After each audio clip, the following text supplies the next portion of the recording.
Hi guys. So when we think of container gardening, I think most of us would conjure up images of flowers, roses, maybe tomatoes and cucumbers. But in truth, anything can be grown in pots. And you've only got to look at bonsai trees. They would be a full-size tree if they were put into the ground. And the size of a pot will, to an extent, regulate the size of the crop. Now you can plant any fruit and veg into pots. And we've had success with potatoes, carrots, you name it. We've grown everything in pots back when we were renting a property with a small garden and nowhere to grow. And the joy of container gardening is you can be creative. You can use whatever you've got to hand, you can make stuff, or you can buy them. The choice is yours. I'll show you a few things that we've already got going on in containers and then what we're about to plant out. Here we've got rocket in a terracotta pot, and we've got sage, oregano and thyme in a little container I made from pallets. Bamboo in a pot, an acer in a pot, a little Christmas tree in a pot, a pear tree in a pot. This mushroom I carved from a rotten log, so I just hollowed out the centre and made it into a plant pot. We've got primuli that have been in there for years. It's actually got an ash growing out of it.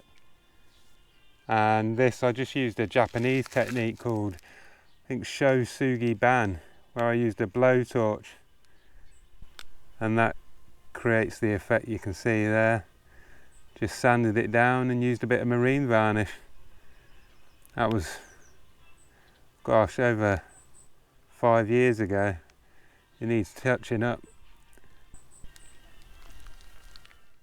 Here we've got comfrey in an old bread bin.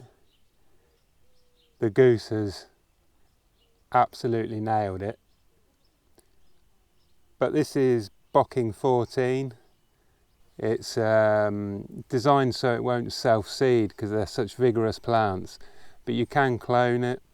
It's a great source of NPK, nitrogen, potassium and phosphorus. So you can add it to your compost, you can use it as a mulch, you can put the leaves in the bottoms of other containers before you plant your plants into it. Just a great plant to have in your garden.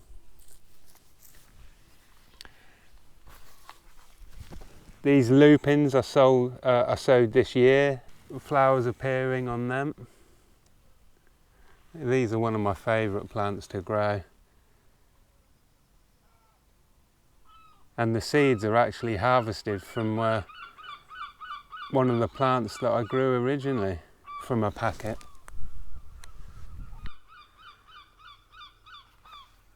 Now here, these bags are old topsoil bags, and we've got some shrubs, rose rugosa, all growing in these bags, and we've grown potatoes successfully in these bags.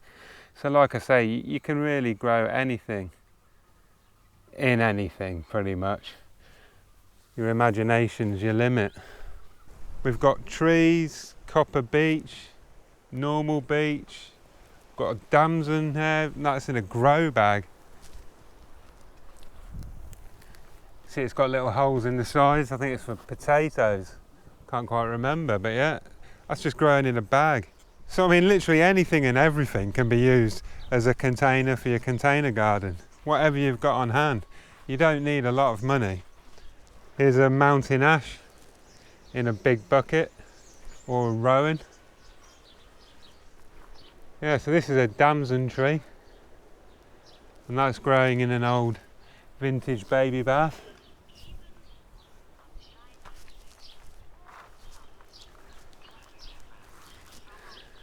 Here we've got a row of foxgloves in another old baby bath, cast iron one.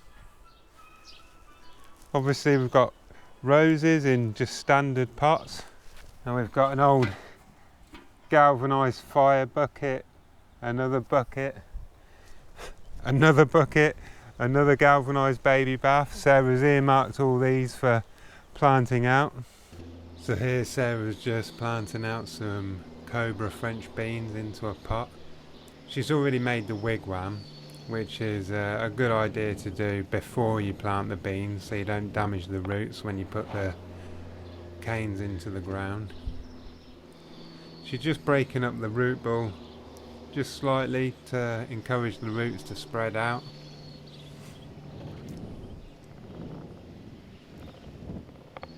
Here we've done figure of 8 knot to tie the plant to the canes.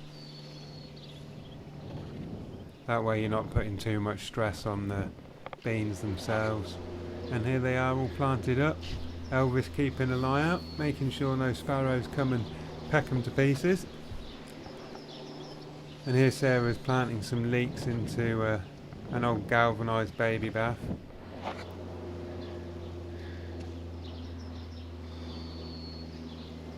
Like I said, you can use anything and everything as a container.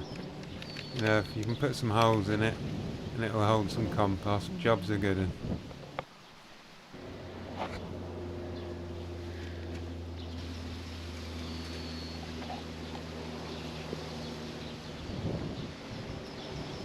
So the veggie patch is getting a bit full and we're going to build a container to put some French beans in.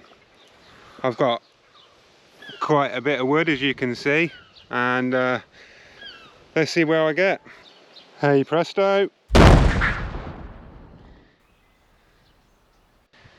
Now we've been growing in containers for years and I've got way more experience growing in containers than I have in a veggie patch.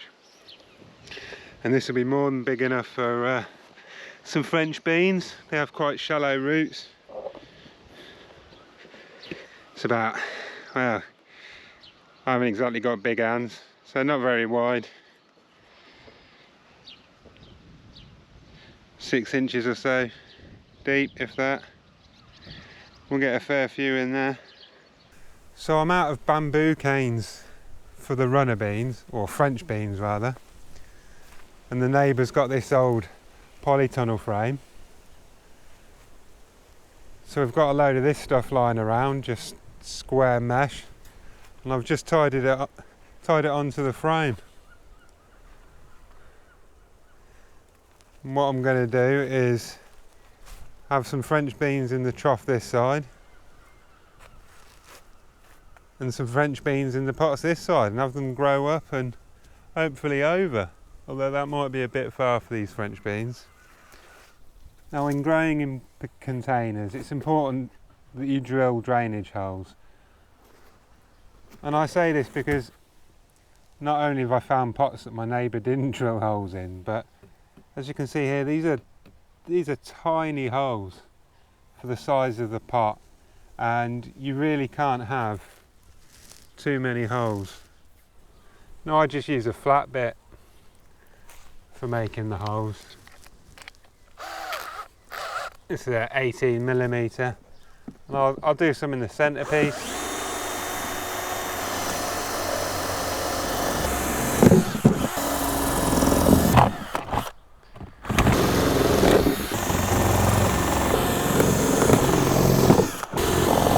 Now in this pot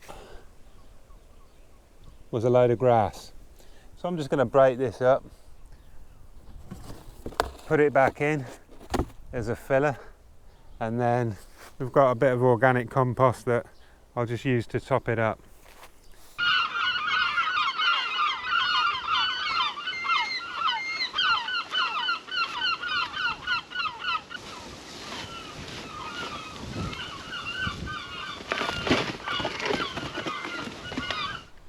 So here's the French beans Sarah has sown from seed. I reckon big enough to plant out now.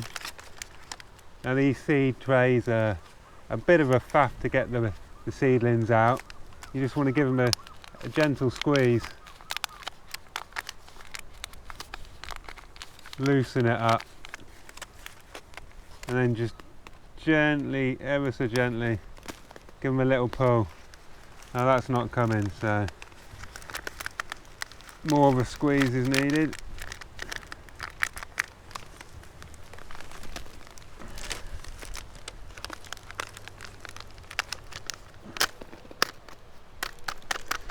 squeeze and a tap. And there we go. I've already made an indentation 8 inches apart all the way along.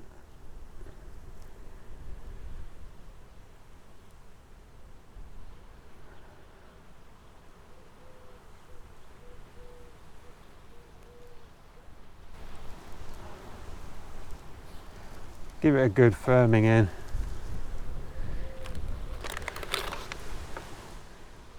Now when they're fully rooted out and the roots are winding around, just gently pry them apart. Don't worry if you break them up too much. But this will encourage the roots to go searching instead of growing around in spirals.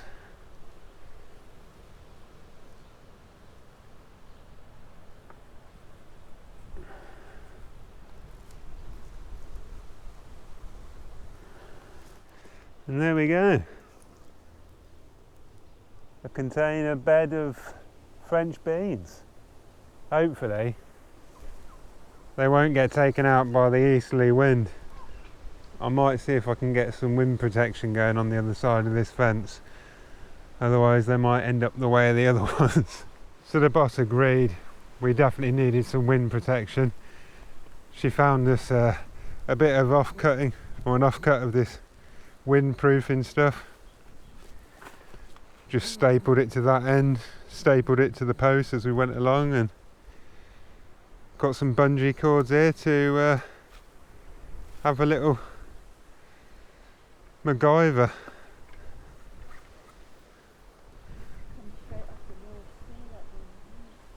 Yeah, so the easterly wind comes straight off the North Sea, down that passage into here. And these French beans, they're pretty wimpy, so I think it worth the extra effort just to give them a bit of protection. Well, I hope you enjoyed the video.